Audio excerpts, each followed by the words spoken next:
Go and throttle up. Discovery, roger. Go for deploy. And everybody in the shuttle program, the crew is go for launch. Roger. Nice to be in orbit.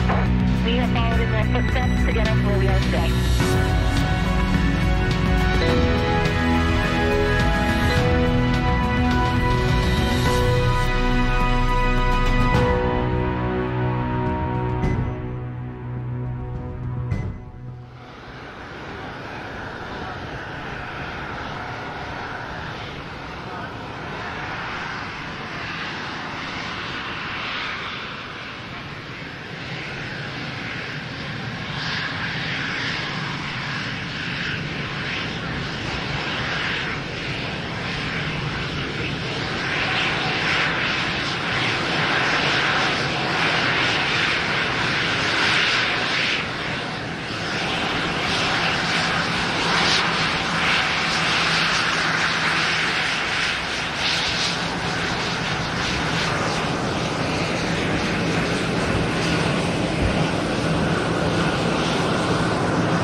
second quarter is looking a little rough right now, Ron.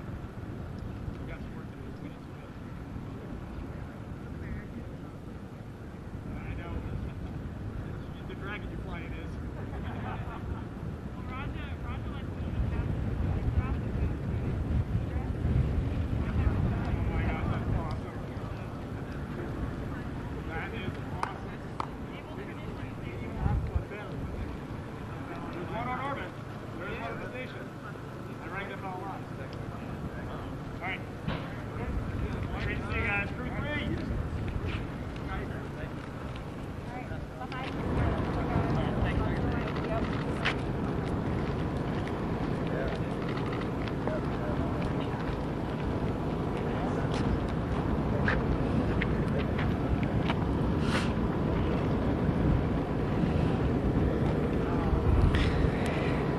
Well, good afternoon to everyone.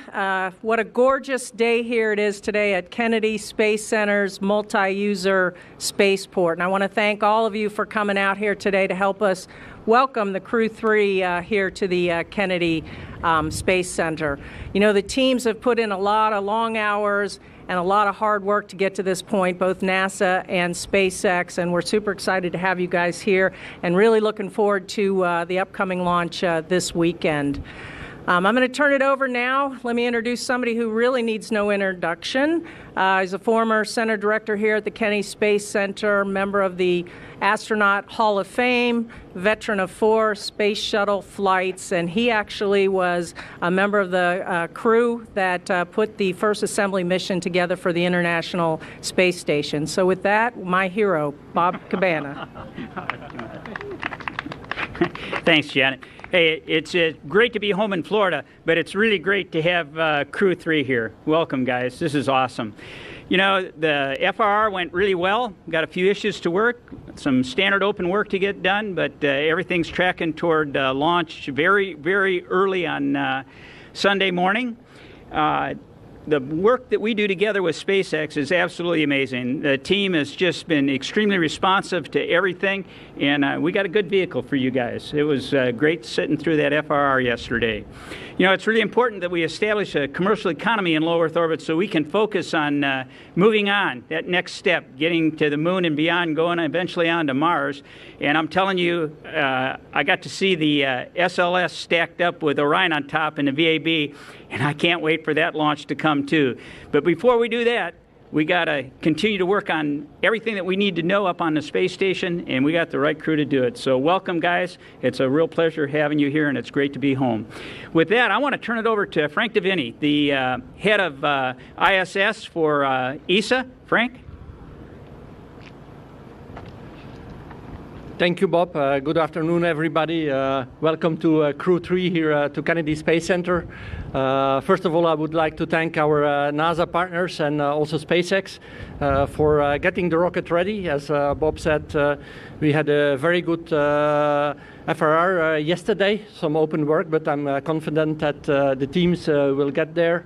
And we're looking forward to get Crew-3 with, of course, from European Space Agency, Matthias on orbit.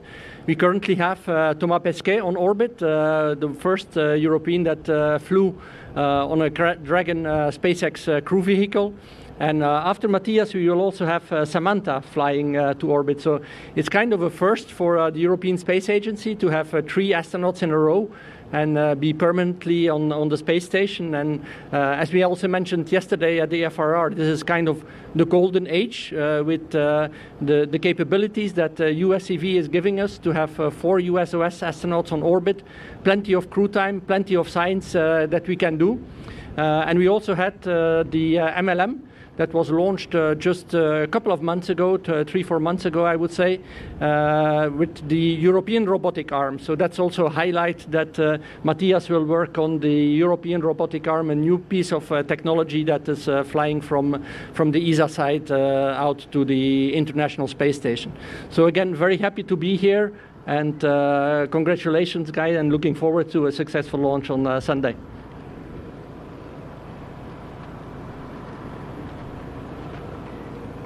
Thank you very much, Frank. And now, without further ado, let me turn it over to the crew. Let me start with the commander, Rasha Chari. Thanks, Janet, Bob, and Frank. We are super excited to be here at Kennedy. The last time we were here was our final dress and training trip, and now to actually come here with the vehicle is pretty special.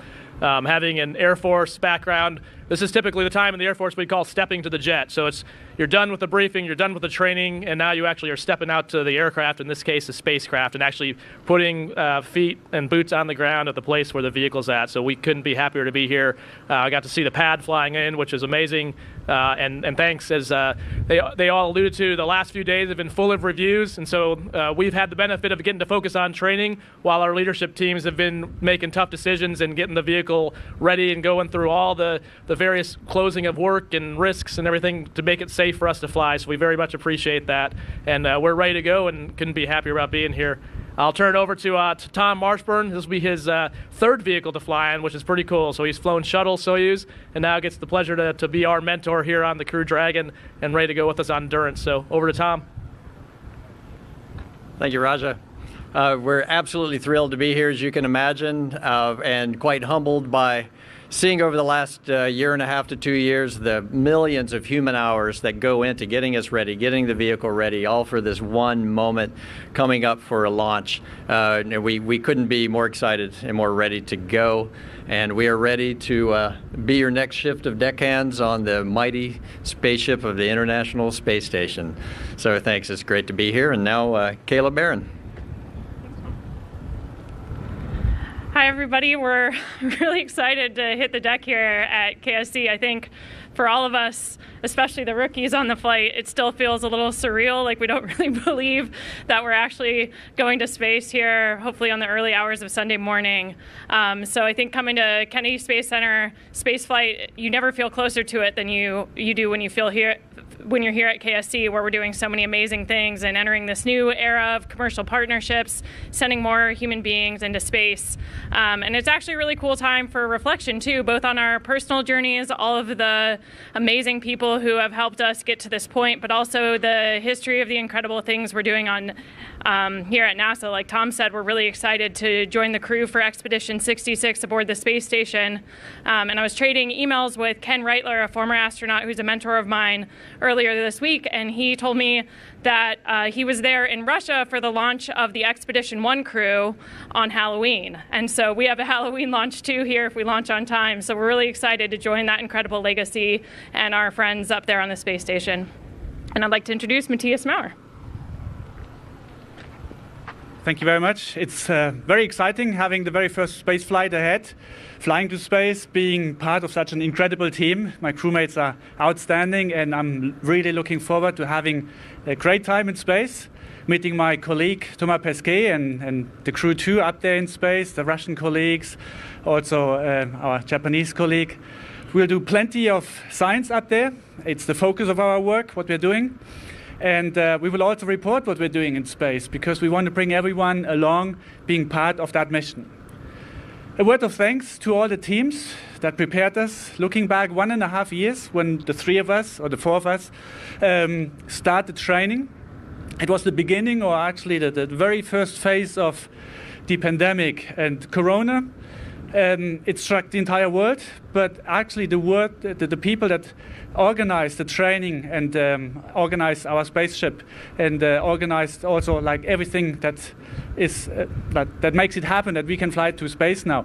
They all make it seem so easy for us. So the entire world was affected, but we were able to train, prepare ourselves, and now we're actually looking forward to implement what we're trained for. So a huge words of thanks to everyone who made this possible. Thank you. Thank you, Crew-3. All right, now we're going to move on to the media Q&A portion of the event. So if you have a question, please line up behind the mic. We will stick to one question each. We have about 15 minutes for questions. Please state your name and affiliation. All right, let's get started. Marcia Dunn, Associated Press, over here, this way, over here. Here we are. Your crew is going to break the 600 people in space threshold, and NASA has designated you, Matthias, as number 600.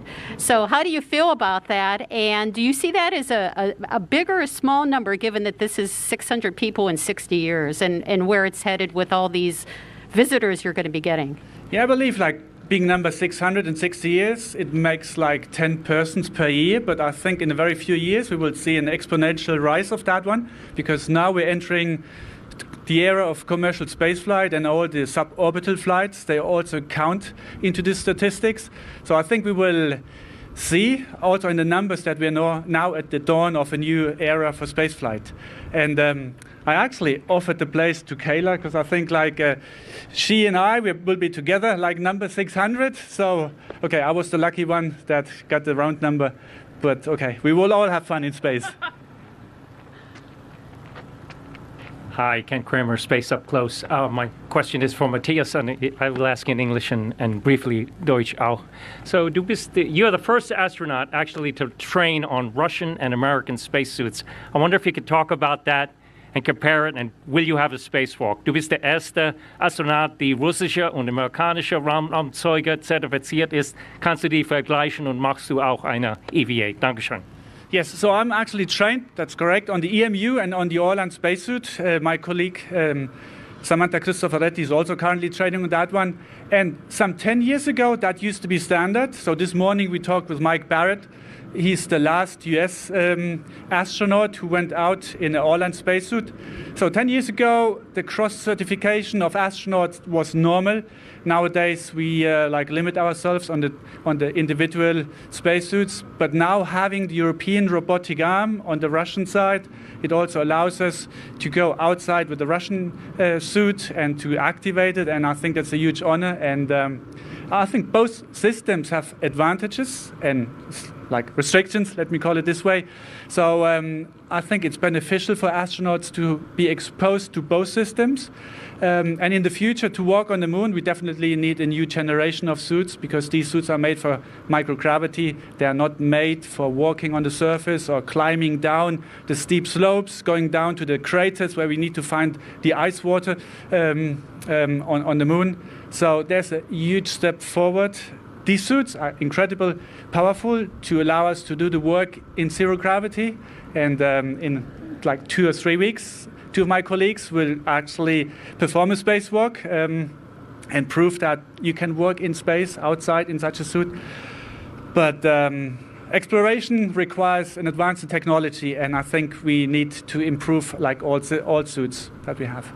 Do you also want to have a short answer in German? Okay, so es ist korrekt, dass ich in beiden Anzügen ausgebildet wurde. Beide Anzüge sind super toll, in beiden kann man draußen arbeiten. Beide Anzüge haben Vor- und Nachteile. Und ich bin total begeistert, dass ich vielleicht die Möglichkeit habe, in einem russischen Anzug auszusteigen. Ich hoffe auch noch ein bisschen darauf, dass ich auch den amerikanischen Anzug testen darf, weil beides ist wirklich sehr bereichernd. Danke. Dankeschön.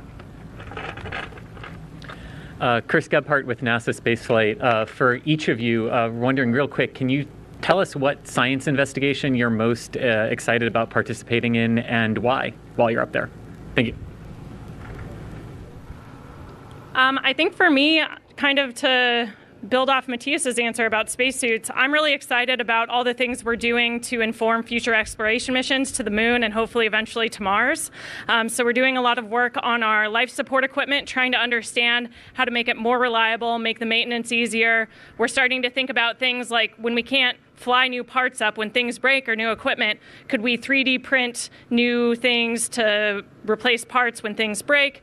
And we're just testing a lot of new sensor technology to help facilitate future life support systems on the moon. So we're doing a ton of stuff like that, including medical research on our own bodies to understand the effect of living in space in a radiation environment, in microgravity or reduced gravity, to figure out what countermeasures we need to stay healthy on those long-duration missions even further from home. So I think that's the stuff that excites me most, because I'm really excited about the next phase of things we're doing in the Artemis program. And the space station is an excellent platform to help us get ready for those missions.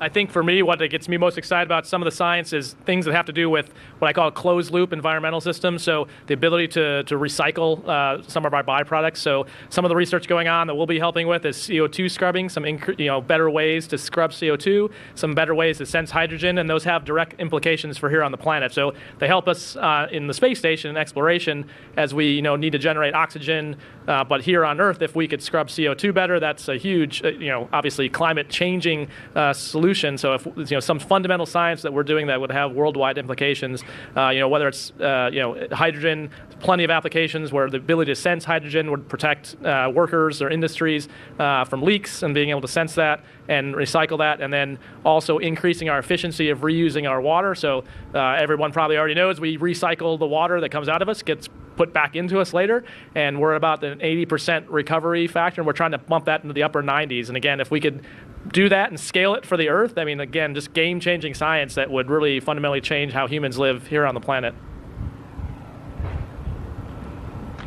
I'd have to say, as a physician, a lot of the life sciences work, or particularly the work that we do on ourselves, because we're guinea pigs up there, excites me not only because of what we find out about the human body and still what is new, a very new frontier of living in microgravity and in a high radiation environment, but also, as you know, I mean, being exposed to microgravity that long, it's like an accelerated aging process, if you will, with bone and muscle wasting that we have to counteract with the exercise.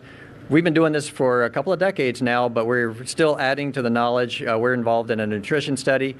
Brings us more variety for food, which we really love, but really because we can accelerate this the detrimental process. So in 6 months, we get what a human would get in, say, a decade.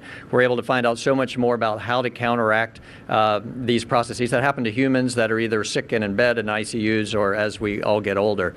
So as with a lot of the life sciences work, I really like bringing technology that we use to study ourselves forward into the future or forward to now, accelerate it so it becomes more common and actually brings better medical care on the ground as well.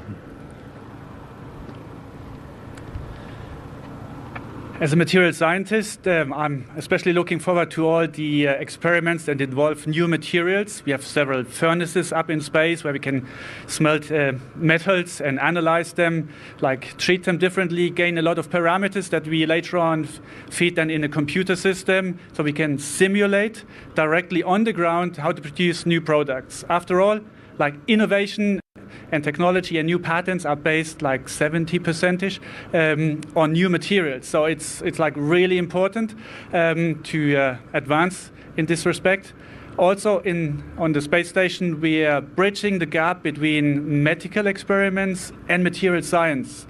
So we're creating protein crystals that you only can grow in space, and that can immediately be used to develop new medications on the ground, because you can only gain these parameters up there in space. Also, like chips, like lab-on-a-chip experiments, creating small organoids.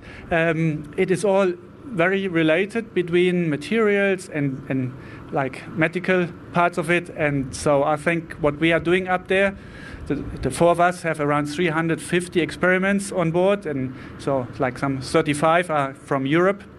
I think we will see some outstanding outcome. Thank you.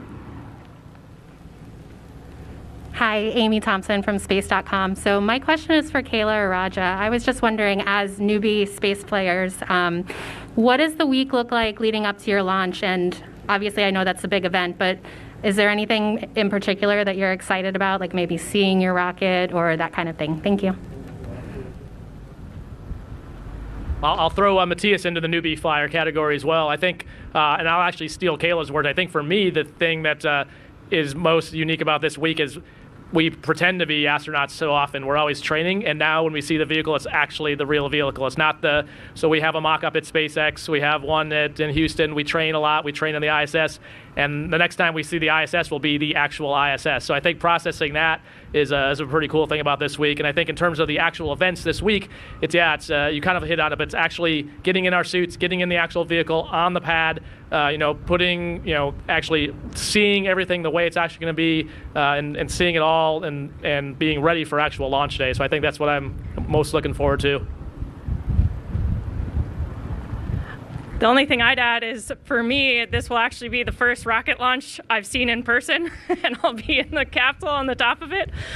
So I'm really excited for the whole experience, and I think as launch has gotten closer, we've gotten to see our flight capsule and climb around in it once, but we'll get to see it again this week, integrated with the rocket. So those are the things that I think are helping us kind of deal with the reality that we're actually going to launch here on Sunday.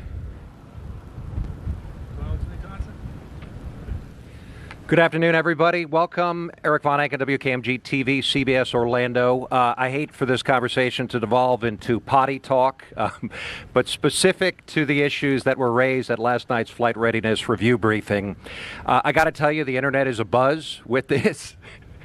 I don't know why that's funny to them.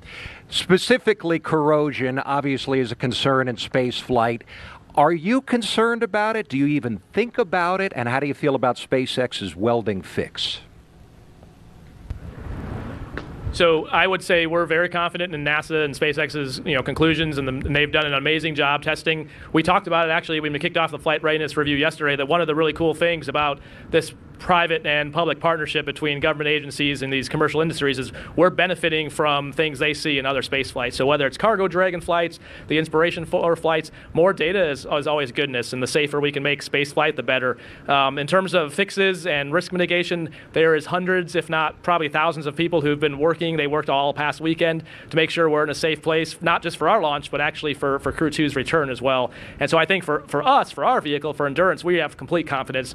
We've got some mitigations in place. We understand the system. I think we had some learning, and SpaceX, as they have in the past, has been amazingly quick and reactive. When they find something, they immediately come up with a fix and move out on implementation. So they've been a great partner to NASA throughout the Commercial Crew program, and they continue to be. And I think we have full confidence in Endurance and know that Endeavour is going to bring Crew-2 home safely as well. Susanne Freitag, ZDF, German Television. Eine Frage an Matthias. Wir haben gehört, dass Blue Origin eine eigene Raumstation aufbauen will. Ist das Konkurrenz? Ist das gut? Wie stehen Sie dazu? Also ich finde es immer gut, dass mehr Akteure aktiv werden, mehr Leute sich für das Thema Weltraum interessieren, weil nur wenn mehr Akteure oben aktiv sind, dann können wir natürlich auch die Systeme verbessern und dann auch die Systeme robuster machen und den Zugang für viele Menschen ermöglichen. Auf die lange Frist gesehen denke ich, dass Raumfahrt in der Zukunft das sein wird, was heute die Luftfahrt für uns ist. Und wenn wir 100 Jahre zurückschauen, dann gab es wenige Exoten, die in klapprige Kisten gestiegen sind und dann durch die Lüfte geflogen sind. Heute ist es ganz normal. Ich denke, das ist auch die Zukunft der Raumfahrt. Vielen Dank. Michael Krohns, German Television, deutsches Fernsehen, Phoenix ZDF. A question to Matthias. Wenn Sie jetzt wenige Tage vor dem Start sind, da haben Sie To-Do-Listen im Kopf, da denken Sie vielleicht an die Freude auf das saarländische Essen, aber worauf freuen Sie sich am meisten da oben? Ja. Hallo Michael. Also für mich ist das jetzt eine ganz neue Art zu reisen. Ich habe eben schon lachend zu meinen Kollegen gemeint, das ist das erste Mal, dass ich aufbreche zu einer Reise und ich muss mich um gar nichts kümmern, weil alles wird für mich organisiert. Das heißt, ich kann mich voll auf den Start konzentrieren, auf das, was wirklich wichtig ist. Die paar Tage, die jetzt noch vor uns liegen, dann schauen wir uns unsere Kapsel nochmal an. Wir gehen nochmal im Detail durch, was wir alles machen dann während des Starts. Und ich genieße es einfach nur. Es ist einfach eine tolle Woche. Ich hoffe, ich kann jeden Moment wirklich tief in meine Erinnerung mit aufsaugen und auch lange von diesen Erinnerungen dann zehren. Wir drücken die Daumen. Super, Danke. vielen Dank. Oh, hi, Marcia Dunn, AP again. I have to ask you, what are the trick-or-treating plans for Sunday, assuming you launch on Sunday? And you got some masks up your sleeves, or what do you plan for Halloween?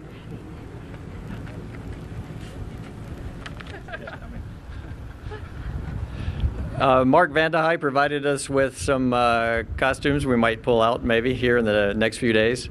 When we arrive at the space station, we'll be knocking on the door and we'll see if they're going to let us in or not. So on station itself, I don't know that we have anything in particular planned, but we'll see. Thank you.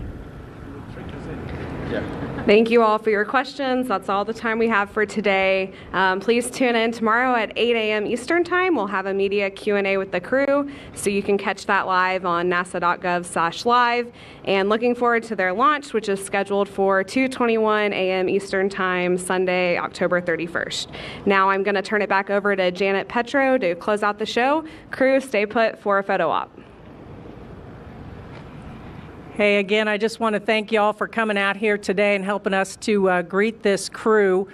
them landing here today means we're getting really, really close to launch. And they're going to take their steps on their journey to space from Kennedy's multi-user spaceport, and they're going to begin their expedition in the ISS. So wish them all the best, Godspeed, and go Crew 3. Thank you all for coming.